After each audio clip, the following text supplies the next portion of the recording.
Audio 2.1. Welcome to Everyday Nature, a weekly look at the world around us. Today we have three zoologists who are going to tell us about animals and their astonishing powers. Let's start with you, Dr. Marshall. What's your area of interest? OK, so I've been investigating sound. There are some pretty noisy animals around.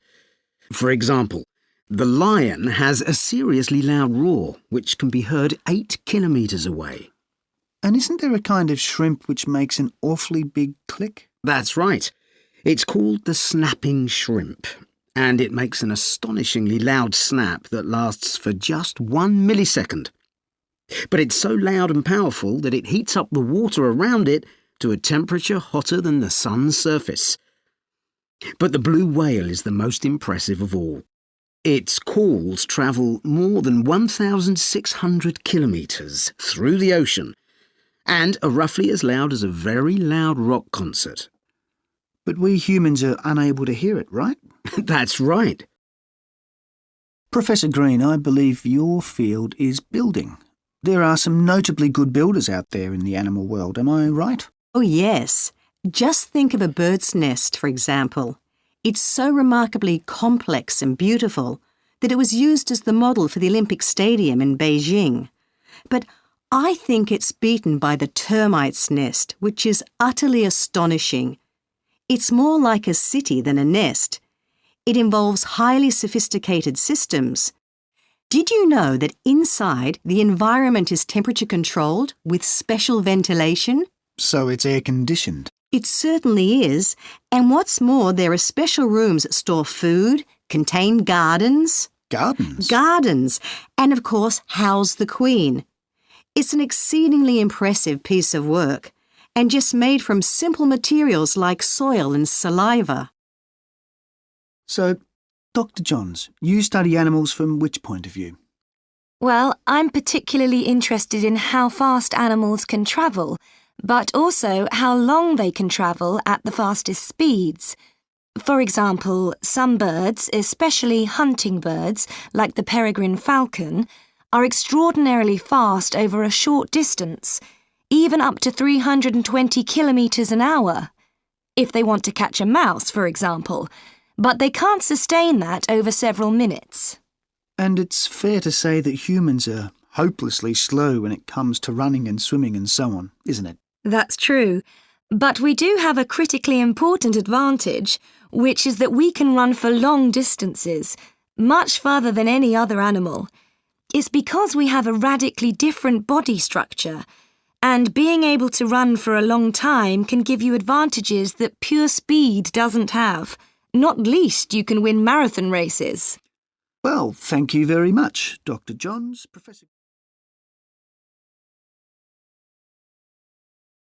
Audio 2.2.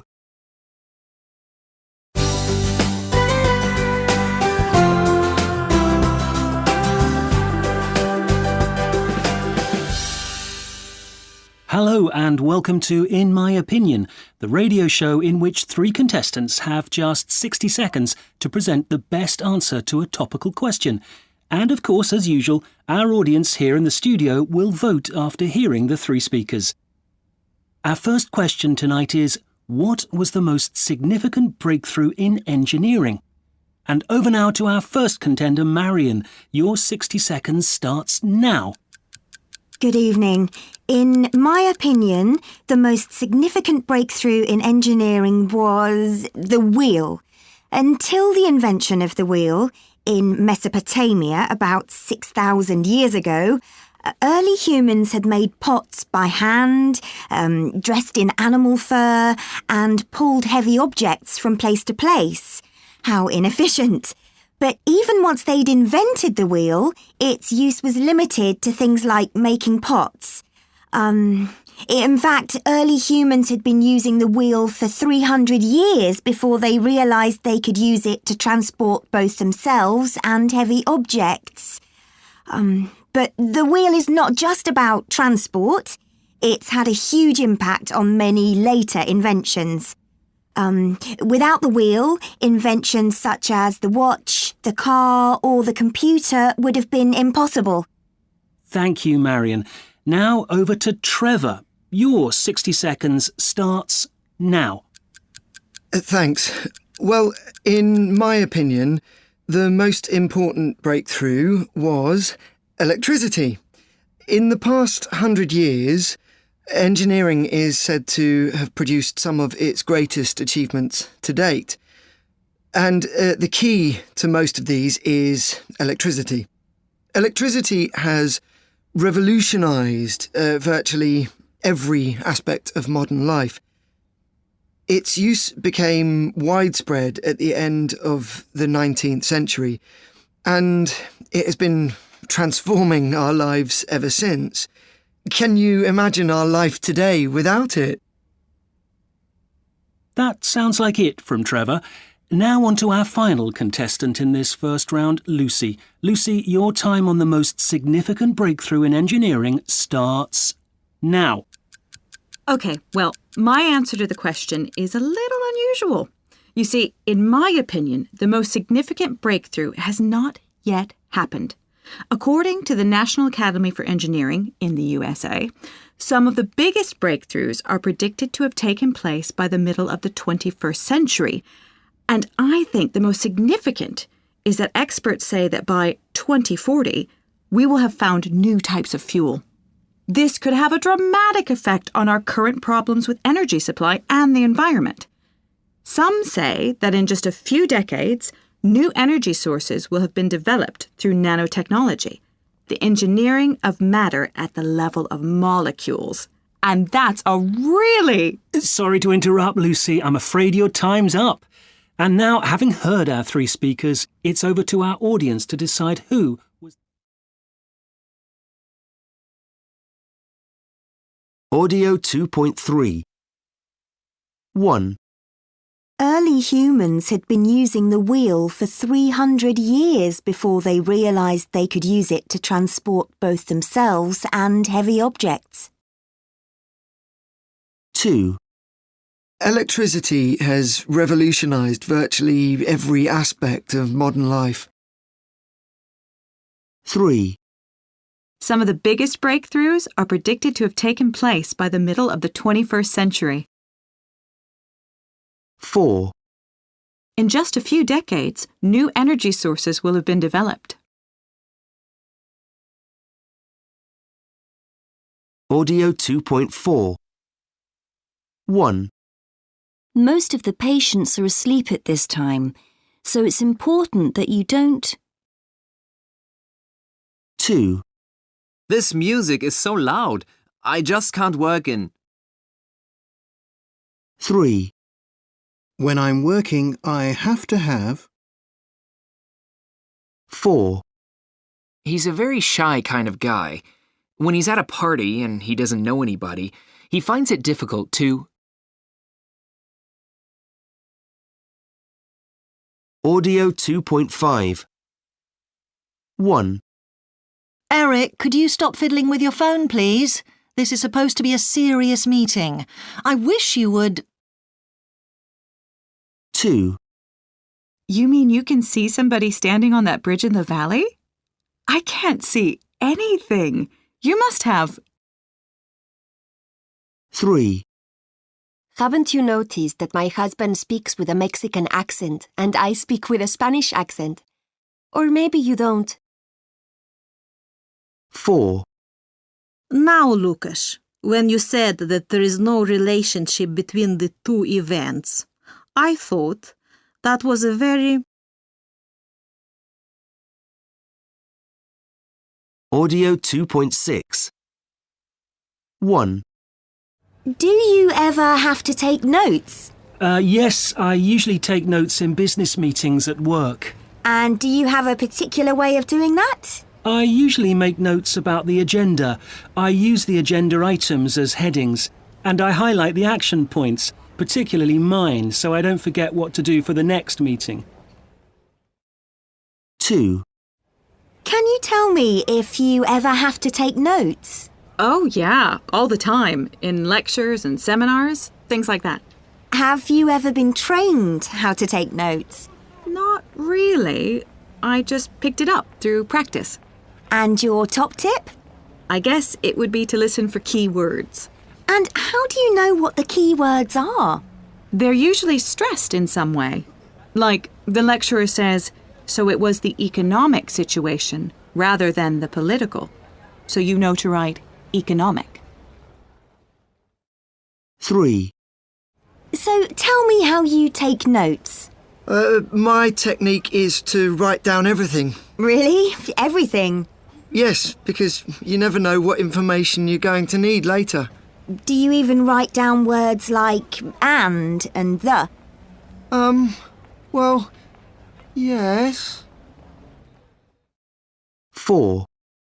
Hi, we're doing some research into how people take notes. OK, well, I take notes at meetings usually. And do you have any particular technique or strategy? Not really. I just type straight onto a tablet. I can type much faster than I can write. And you put down everything? I never write details. Things like statistics or examples. 5. Any advice for note-taking? Well, when I was at school, I was taught a lot of abbreviations, like the plus sign for and 3 dots for therefore, and so on. And I found that to be really useful. Also, bullet points are great, because if you're writing a list, you can make it very clear which are the items on the list and which is extra information. So you have a special system? Not really. I don't think it matters what your system is, as long as you can reconstruct the lecture from your notes afterwards. 6. You've been studying here for a couple of years now, so I guess you've been to a load of lectures. Sure have. And talks and seminars. And have you developed a particular way of taking notes? Not especially, but I find it's very useful to try and listen for the structure of the argument. The best lecturers really signal the direction their talk is going. So I would say listen out for discourse markers, linkers, and conjunctions. Such as? Things like because, and therefore, and in addition. Also words and phrases which introduce examples. Then I use little symbols like 3 dots for because, or e.g. for an example, or a plus sign for in addition. It's easy to get confused and not be sure if something is an example or a new point. Audio 2.7.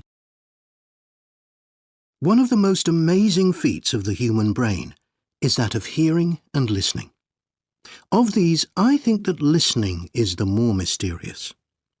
Don't get me wrong, hearing is an incredible feat too. The human ear is a complex and wonderful organ, but we understand more or less how it works. That is to say, we understand it from the medical or biological point of view. The transformation of sound into electrical signals to the brain is reasonably well understood. And of course, there are many animals, including famously bats, who have much superior hearing mechanisms to humans. In fact, if you think about it,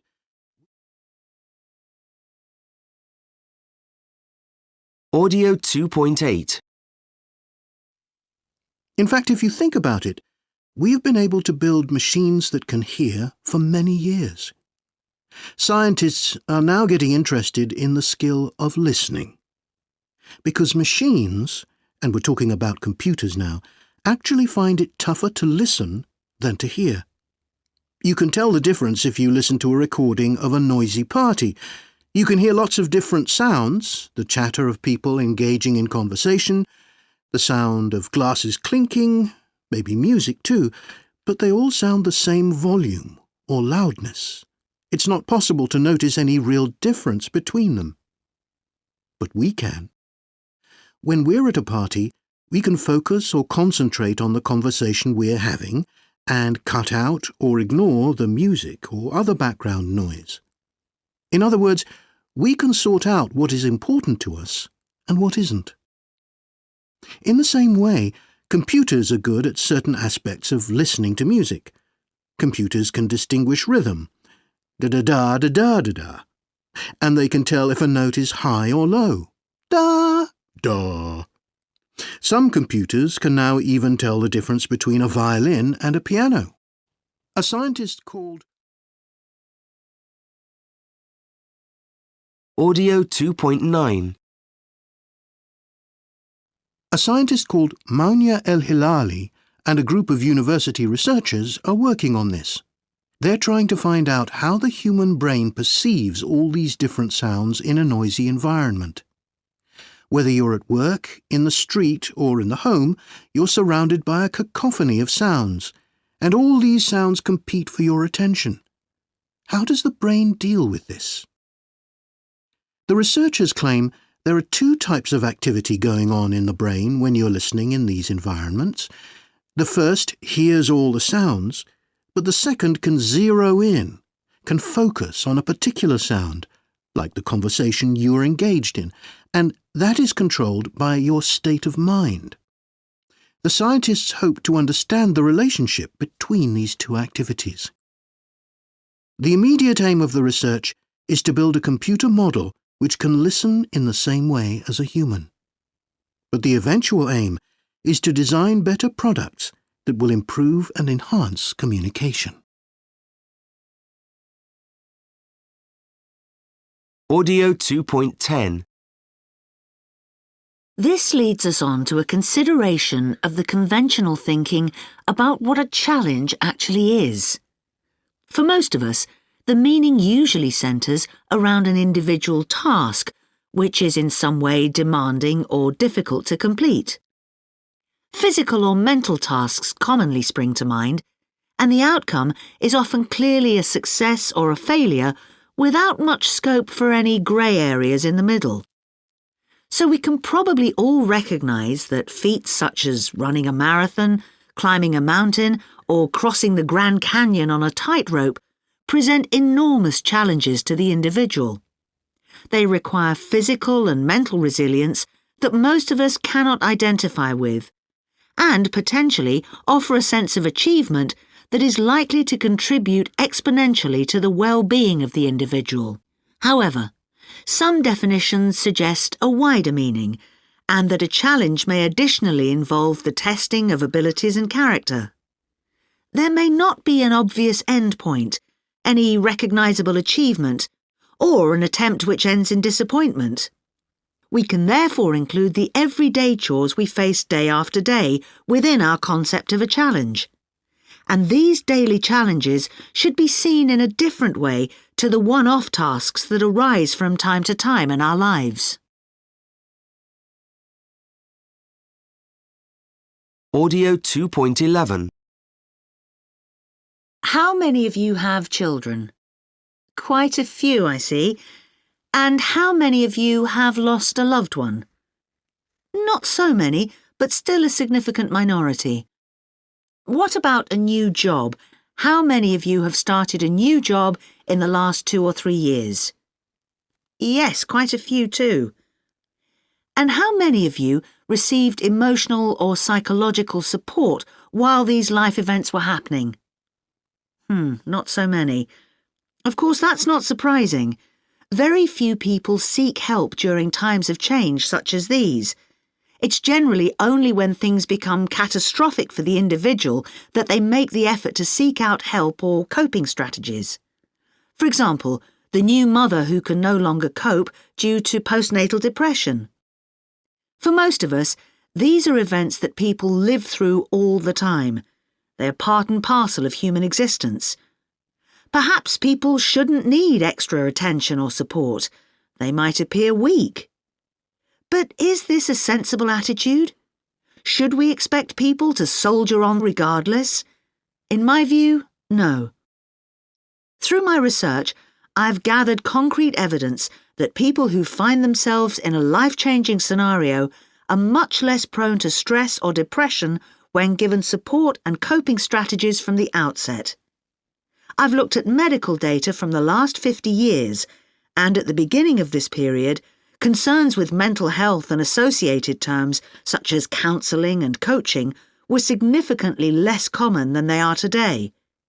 But this relative absence of help in the past has allowed me to see the differences in how effectively those both with and without support during significant changes in life go on to deal with their issues.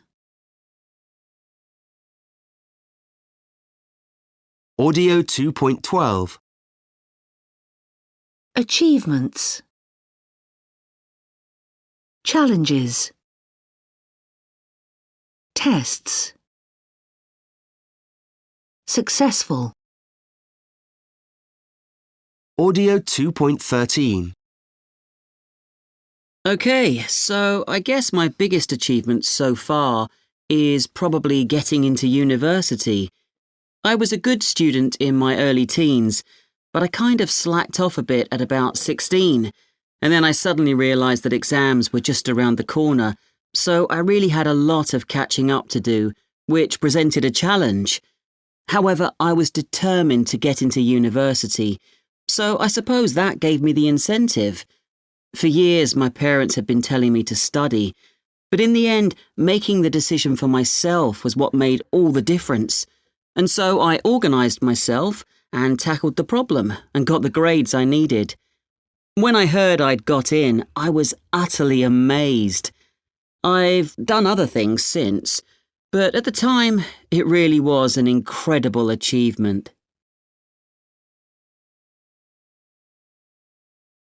Audio 2.14. My brother and I had always wanted to have our own taxi company, but it wasn't easy. Things kept going wrong.